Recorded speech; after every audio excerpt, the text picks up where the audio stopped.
Bonjour à tous, ici Fatih Amor, coach spécialiste de la dépendance affective et de la relation toxique. Aujourd'hui, je suis avec Pascale Piquet. Pascale Piquet, c'est l'experte de la dépendance affective.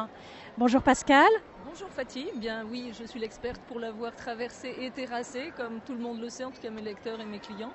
Donc c'est pour ça que je peux me permettre de dire et de penser tout haut que j'en connais un rayon sur la question. Oui, je confirme Pascale. Pascale, avant de rentrer dans le vif du sujet et de nous expliquer un petit peu ce que tu fais, donc aujourd'hui on est au salon du livre, tu nous diras d'ailleurs qu'est-ce que tu fais là. Oui, Hein? on se le demande. On se le demande, oui. Voilà. Et donc en fait je viens te voir, hein. Je suis venue de pas très loin, je suis venue de Lille, je me suis dit tiens je vais aller à la rencontre de Pascale, je sais qu'elle est là aujourd'hui. Et j'avais envie de te rencontrer parce que tu as beaucoup de choses à apporter, à nous apporter, en tout cas moi en tant que professionnelle, parce que voilà, c'est vraiment une source d'inspiration. Et par ailleurs, tu as apporté aussi à beaucoup de gens qui me suivent. Pascale, tu es l'auteur d'un best-seller qui s'appelle Le syndrome. Le syndrome de Tarzan. Et alors aujourd'hui, c'est un grand moment pour moi parce qu'il y a exactement 10 ans, en 2007, je suis venue présenter la première version du syndrome de Tarzan ici, au Salon du Livre de Paris, et je n'étais jamais revenue. Et là, 10 ans plus tard, je suis là pour présenter mon dernier titre qui s'appelle Gagner au jeu des échecs amoureux. Donc il était déjà sorti chez Michel Lafon en 2011, mais j'ai repris le titre. Je l'ai reformulé parce que, comme tu le sais, Fatih, en 2011, j'étais encore célibataire. J'étais au bout de mes 11 ans d'abstinence et de célibat. Et je suis en couple depuis 3 ans. Donc j'ai repris le livre, j'ai refait la page de couverture, j'ai réécrit la 4e de couverture et je l'ai surtout remis à la sauce femme en couple. Parce que je me suis rendu compte que la pratique avait rattrapé la théorie et que j'avais vraiment raison dans tout ce que j'évoque dans la première version de Gagner au jeu des échecs amoureux. Donc j'avais la bonne formule et j'ai trouvé mon roi. Ah. C'est ça. Écoute, félicitations. Merci beaucoup. Alors, j'aimerais que tu me dises pourquoi tu as écrit ce livre et si tu pouvais nous dire en résumé ce qu'il raconte pour que les personnes, parce que le syndrome de Tarzan, tu le regardes à la librairie, tu ne sais pas trop de quoi il s'agit. Est-ce que tu pourrais nous dire pourquoi tu l'as appelé le syndrome de Tarzan et qu'est-ce qu'on y trouve finalement dans ce livre? Bien, j'y raconte ma vie, car le premier personnage que j'ai étudié, c'est moi. J'étais une spécialiste des comportements humains. Déjà toute petite, je m'intéressais à ce que faisaient les autres et puis à comment les gens se comportaient. Et puis, eh bien, quand j'ai touché le fond et que je suis remontée, j'ai commencé à étudier la question de près. Et en fait, la particularité de ce livre, c'est que je suis le rat de laboratoire qui est dans le labyrinthe. Le labyrinthe, j'allais dire, oui, c'est un peu ça. Donc je suis le rat de laboratoire et je suis le professeur qui peut expliquer les comportements du rat de laboratoire et qui les observe. Donc du coup, je fais ce pont entre ce qui s'est passé sur le terrain, donc le problème que j'ai vécu et dont je suis sortie, et avec une vision plus professionnelle, puisque je suis post-maître en PNL, programmation neurolinguistique, qui me permet non seulement d'avoir identifié mes comportements et ceux de mes conjoints, mais également de tous mes clients. À l'époque, j'avais déjà une clientèle en coaching, et ensuite de toutes les personnes autour de moi. Et c'est en fait une synthèse de tous mes constats, le syndrome de Tarzan. Donc c'est rester agrippé à la même liane qui ne nous convient pas toute notre vie, ou passer d'une liane à l'autre, par peur de tomber dans le vide affectif. Voilà. Donc j'avais voulu mettre un peu d'humour parce que les mots dépendance affective nous tombent dessus comme un coup près. Et puis j'avais envie de changer le vocabulaire aussi. Donc le syndrome de Tarzan, et puis le desperado, le trou noir. Donc, oui, c'est ce que j'allais dire. Dans ton livre, tu dis tu n'aimes pas trop qu'on mette l'étiquette de dépendant affectif et tu parles aussi par ailleurs que tu en as assez qu'on parle de manipulateurs pervers narcissiques. Alors, comment tu les nommes justement ces dépendants et ces contre-dépendants ou ces dépendants affectifs, ces codépendants affectifs dans ce livre? J'ai entendu désespérado et trou noir affectif. Alors, est-ce que tu pourrais nous dire quels sont leurs rôles à chacun ou est-ce qu'ils se ressemblent finalement? Bien, en fait, ça se joue par équipe de 2. La dépendance affective, c'est 2 personnes. Homosexuel, hétérosexuel, ça ne change rien. Donc il y en a un qui donne et l'autre qui prend. Alors celui qui donne désespérément, je l'ai appelé le desperado parce qu'il donne désespérément dans l'objectif désespéré d'obtenir désespérément ce qu'il n'obtiendra désespérément jamais. Je te mettrai pas au défi de répéter. Donc ça, c'est celui qui donne et il tombe sur celui qui prend, le trou noir affectif, comme les trous noirs dans l'espace qui gobent tout et qui ne rend rien ou très peu. Donc c'est là que la dynamique s'installe. Alors les fameux pervers narcissiques manipulateurs sont des trous noirs affectifs en situation de survie qui vont arracher l'oxygène que le desperado leur donne la plupart du temps. Parce que le desperado a cette faculté d'anticiper sur les besoins du trou noir affectif pour le servir et pour acheter son amour qu'il n'achètera jamais. Donc qu'est-ce qui se passe? Lequel est le plus pervers, Fatih? Celui qui donne pour acheter l'autre et dans l'espoir d'avoir quelque chose, ou celui qui prend parce qu'on lui donne? Lequel est le plus pervers? À votre avis? La question est là. Ou les deux sont pervers, parce qu'il y en a un qui donne pour l'acheter, puis l'autre qui prend parce qu'on lui donne et qui finit par arracher quand on lui en donne pas assez. Ou alors, aucun des deux ne l'est.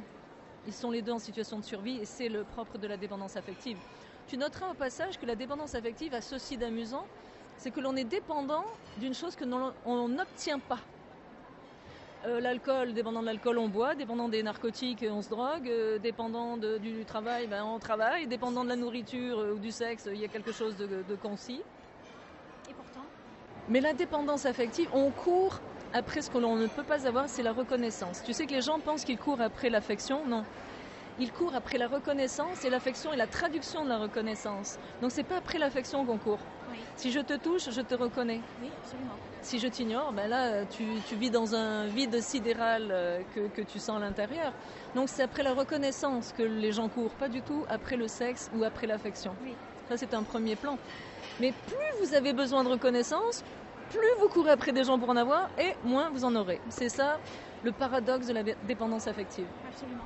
Et donc, est-ce que tu... j'ai envie de te poser une question, puisque tu parles de reconnaissance. Est-ce que les signes de reconnaissance négatifs sont aussi... les signes négatifs peuvent être aussi des signes de reconnaissance? Est-ce que tu penses, par exemple, à un enfant qui est frappé, qui aura plus de résilience qu'un enfant ignoré?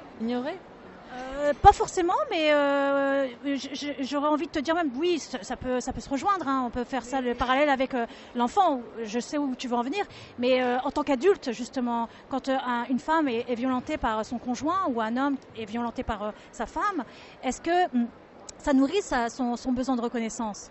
Non, c'est pas en ces termes-là. C'est pas le fait d'être frappé qui nourrit le besoin de reconnaissance. C'est juste le fait d'être en couple.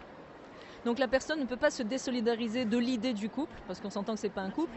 Donc elle ne peut pas se désolidariser de l'idée de couple et elle endure tout.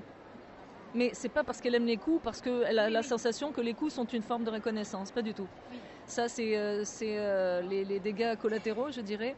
Mais c'est surtout parce que l'idée d'être en couple nourrit une grande majorité de gens qui s'associent à des personnes qui ne leur conviennent absolument pas, mais qui vont continuer à avoir ce genre de relation parce que c'est mieux ça que rien du tout. C'est être mal accompagné vaut mieux que ne pas être accompagné du tout.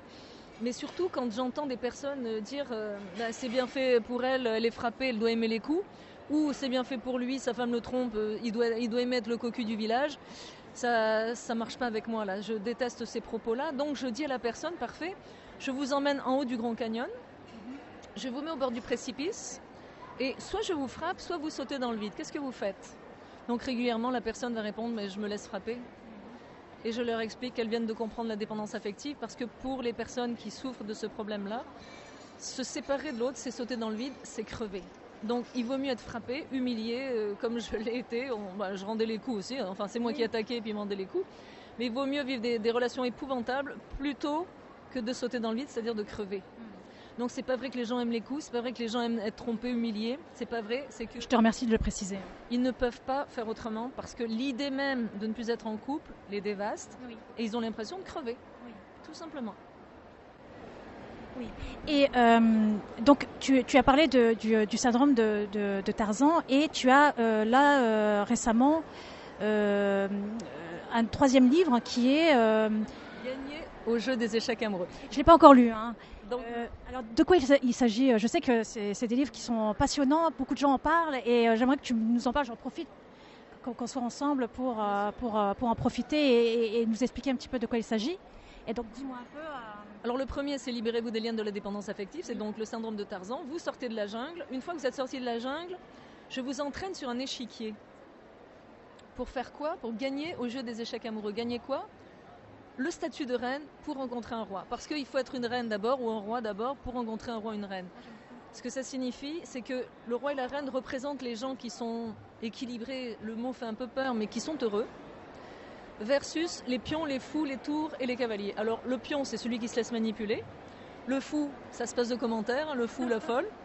Le cavalier, c'est le cavaleur ou la cavaleuse, celui qui trompe. Et le tour, c'est ce qu'on appelle un mauvais tour, c'est-à-dire quelqu'un qui ment et qui est incorrect, qui n'est pas honnête. Donc ça, là, ça représente les personnes à éviter sur un échiquier. Mais d'abord, il faut les repérer. C'est ce que j'enseigne dans le livre. Comment repérer les pions, les fous, les tours et les cavaliers. Comment être soi-même un roi, une reine, pour rencontrer soi-même un roi, une reine, ou un roi, une reine aussi. Ça s'adresse aussi aux homosexuels. Hein. Oui. Je ne les ai pas oubliés cette fois-ci. Je m'étais fait un petit peu remonter les bretelles dans le premier, donc j'ai compris. Je traite tous les terrains.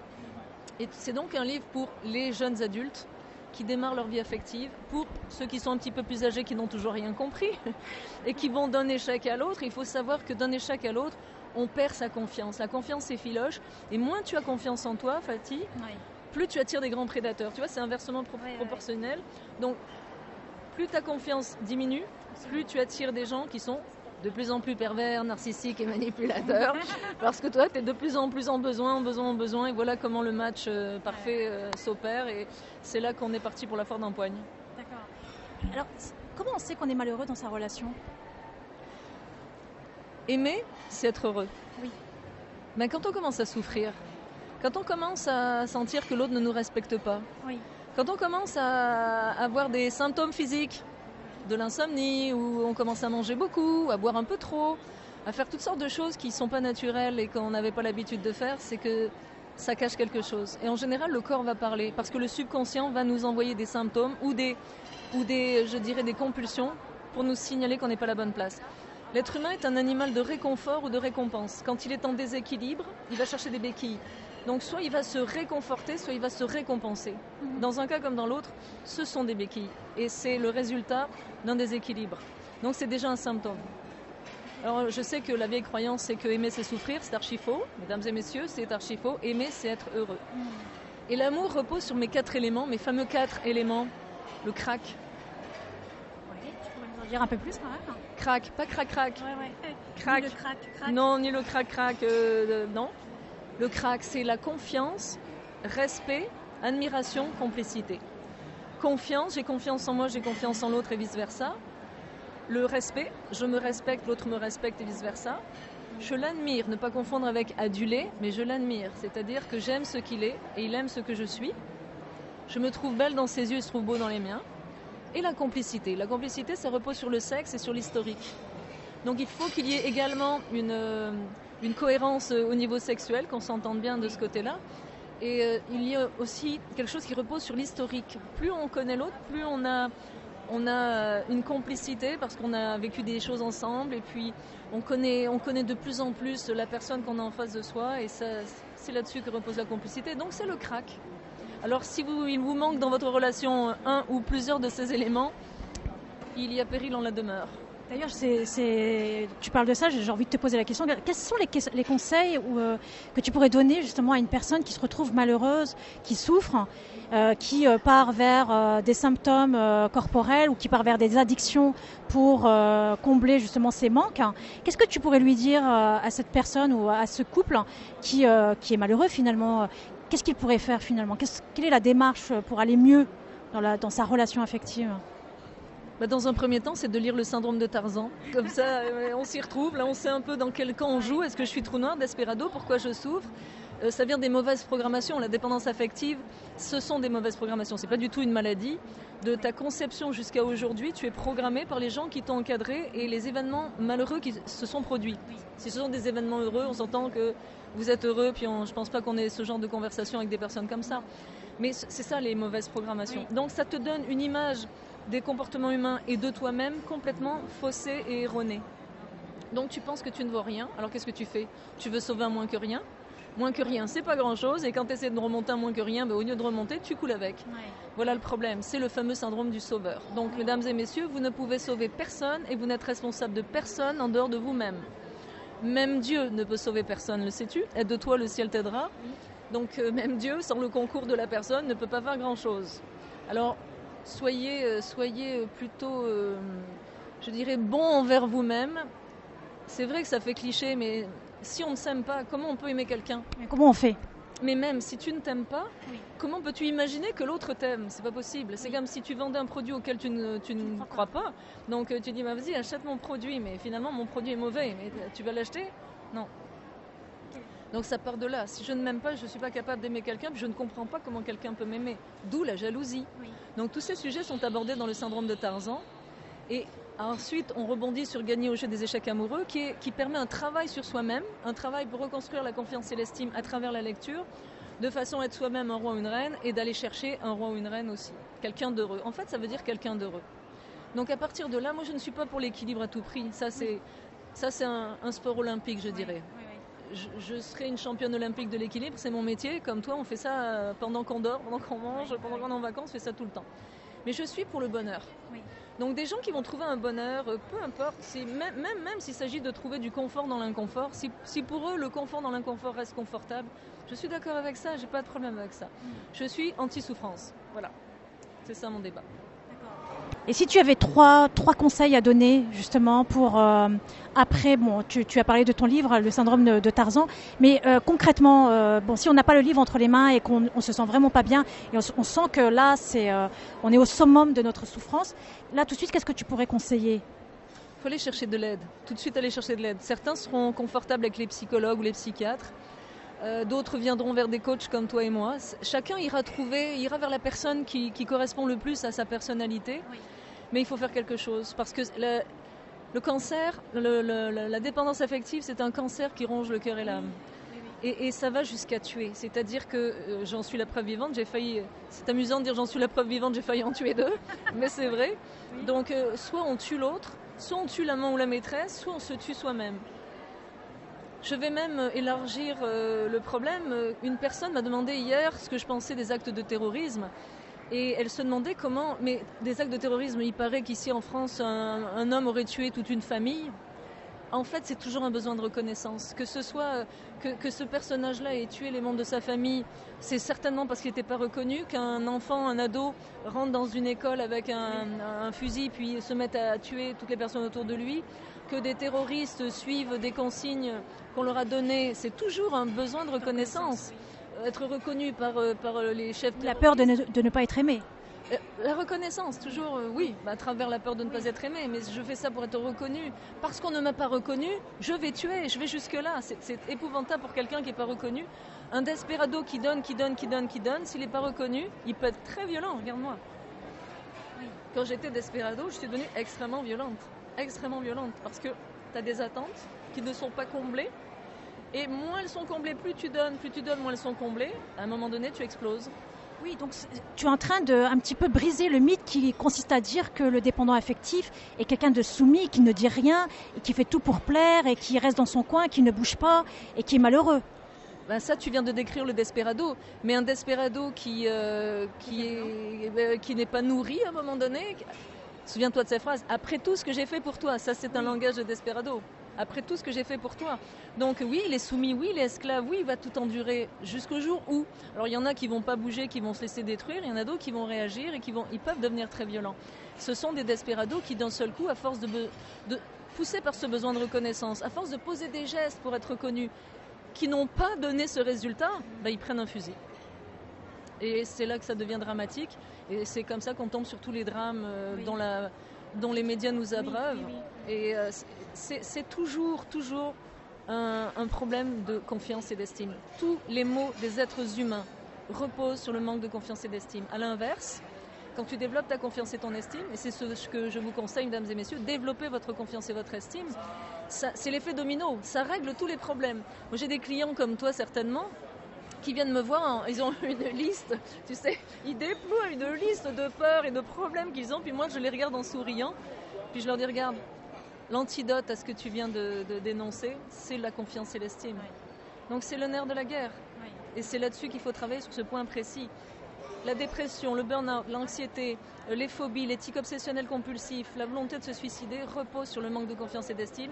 Ça repose sur une carence dans l'enfance, manque de reconnaissance, d'affection et de protection, qui permet que, enfin non pas qui permet, mais qui empêche la confiance et l'estime de se développer.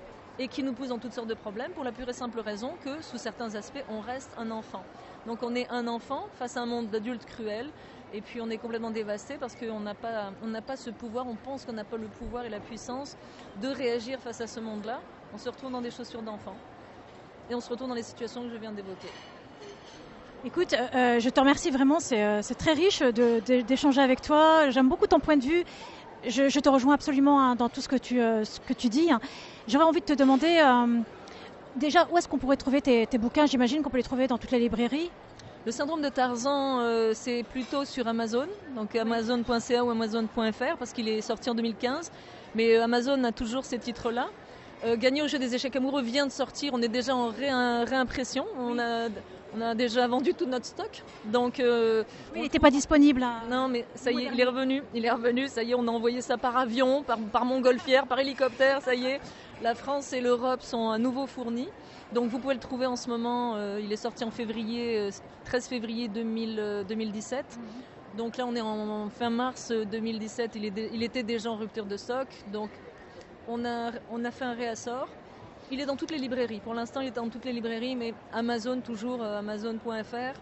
Et puis, ils sont aussi en e-book sur mon site www.pascalpiquet.com, les 3 titres. Oui. Donc, le syndrome de Tarzan, séduire pour une nuit ou charmer pour la vie. Ça, c'est petit guide pratique de l'amour et du sexe. Et puis, le dernier, gagner au jeu des échecs amoureux, qui vient tout juste de sortir. Donc, ils sont les 3 en e-book sur mon site et en format papier chez le même éditeur, Béliveau Éditeur. Ils sont en format papier partout. Est-ce qu'ils sont disponibles pour les 3 jours au Salon du Livre sur Paris? Les 3 livres sont effectivement disponibles ici et l'auteur aussi. Donc si vous voulez des dédicaces, comme vous l'avez vu, je suis très bavarde. Donc si elle ne me coupe pas le micro, je vais continuer comme ça pendant 2 jours et 2 nuits. Problème. Je suis capable de le faire. Donc oui, vous pourrez venir me rencontrer. C'est avec plaisir que j'accueillerai toutes les personnes qui souhaitent faire signer leur livre. Même juste me parler ou qui ont déjà acheté le livre et qui veulent le faire signer. C'est avec plaisir, je le ferai. Génial, avec plaisir. Je vais le montrer. Voilà, on va montrer les 3. Voilà. Ah, tu n'as pas le 3e. J'ai pas le 3e. Il n'était pas disponible. Donc voilà, le syndrome de Tarzan. Oui. Donc, et le 2e, il y a... Ouais. Celui-là. Je souhaite qu'il soit dédicacé pour Pascal. Je vais le faire, promis. Eh bien, tout à l'heure, on va faire une petite entrevue pour le 3e. Oui, et j'aimerais te demander, j'ai cru comprendre aussi que tu faisais des ateliers aussi pour ce week-end ou des conférences. Ici, non, mais j'ai un séminaire à Saint-Cyprien, 24 et 25 juin, à côté de Perpignan. Donc, toutes les informations sont sur mon site, www.pascalpiquet.com. C'est un séminaire sur... pour expliquer qu'une vie épanouie est à la portée de tous, célibataire ou en couple. Donc c'est de passer 2 jours un esprit sain dans un corps sain, où vous ferez un petit peu de sport le matin, c'est facultatif pour le corps sain. Et ensuite, c'est moi qui prends le relais vers 11h et on défile la journée en atelier dans un endroit magnifique qui est un hôtel somptueux sur la plage. Donc bien si vous souhaitez des informations, allez sur mon site ou écrivez-moi, il y a mon adresse email sur le site. Et puis il y a ma phrase du jour tous les jours du lundi au vendredi. Oui. Sur ma page Facebook. Ah oui, sur la page Facebook, j'y vais souvent, j'adore. C'est vrai que je devrais partager un peu plus dans ma communauté là, sur ma page Facebook. Je le ferai avec plaisir. J'aime beaucoup ce que tu écris. J'écris moi-même. Oui. Des fois le matin, je suis dans mon lit, je me dis qu'est-ce que je vais faire aujourd'hui. Ouais. Ça demande un effort, mais j'y arrive à chaque fois. Ouais, j'aime beaucoup. C'est très inspirant. Et d'ailleurs, je vous invite vraiment à aller rejoindre la page de Pascal Piquet. Elle a vraiment beaucoup de choses à apporter. Ce serait vraiment dommage de passer à côté de ça. Bon, c'est bon d'avoir des fans en fait. Oui, j'ai l'impression que j'ai une belle fan avec toi. Oui. Non, mais attends, reconnaître aussi le travail qui est fait. Moi, je le dis, à un moment donné, quand il y a un vrai travail de fond derrière, et que c'est honnête, c'est authentique, et c'est vrai, parce que ça me parle également, et je sais ô combien ça peut être utile aussi à ceux qui m'accompagnent, enfin qui me suivent. Eh bien, je les invite également à te rencontrer, à te connaître et à lire surtout tes livres. En fait, quand tu écris avec tes tripes, tu touches les gens dans leurs tripes. C'est pour ça que c'est devenu un best-seller et surtout, j'ai une façon d'écrire très particulière. J'établis une complicité avec le lecteur. Oui. Et certains me disent qu'ils ont l'impression que c'est leur meilleur ami qui leur parle. Et ça, c'est un très beau compliment. Donc c'est à la portée de tout le monde, que vous soyez littéraire, que vous soyez dyslexique. J'ai des dyslexiques qui ont lu mon livre, c'est la première fois qu'ils lisaient un livre. Oui, d'accord. Que vous soyez amateur de littérature ou pas, tous les cas de figure, tout le monde aime mon livre parce qu'il est facile à comprendre et à lire. Oui, c'est vrai qu'il est accessible. Écoute, je te remercie Pascal pour cette interview. Est-ce que tu as quelque chose à rajouter? Eh bien non, et toi? Non, je pense avoir... Si ce n'est te remercier, Oui, c'était un grand moment de plaisir et puis te souhaiter bon vent parce que tu fais un beau métier et puis je te remercie. on n'est pas assez nombreux, puis ça tu le sais. Oui, absolument. Je te remercie infiniment Pascal. Alors vous savez où trouver les livres de Pascal Piquet sur son site www.pascalpiquet.com. Et puis on se retrouve nous sur le www.fatiamort et puis pour d'autres articles, la réponse à d'autres questions et puis vous savez où me trouver. Je vous dis à bientôt et puis profitez si vous êtes sur Paris pour venir voir Pascal Piquet 3 jours au Salon du Livre. Bye bye. Bonjour, en direct du Salon du Livre de Paris, le Salon 2017. J'ai le plaisir de vous présenter mon dernier titre, Gagné au jeu des échecs amoureux, chez Béliveau Éditeur. Ce livre vous expliquera, que vous soyez homo, que vous soyez hétéro, que vous soyez jeune ou moins jeune, vous expliquera comment rencontrer la bonne personne, comment la choisir. Ce n'est pas un jeu de hasard, c'est une stratégie. Alors, vous apprendrez à être un roi ou une reine vous-même, pour avoir l'opportunité de rencontrer un roi ou une reine aussi. Et laissez tomber les pions, les fous, les tours et les cavaliers qui représentent les personnes en déséquilibre affectif. Alors je vous conseille la lecture de ce livre, que vous soyez heureux ou non, pour savoir si vous l'êtes et pourquoi vous l'êtes. Et si vous êtes toujours célibataire, ça devrait régler votre problème. Alors je vous souhaite une bonne lecture.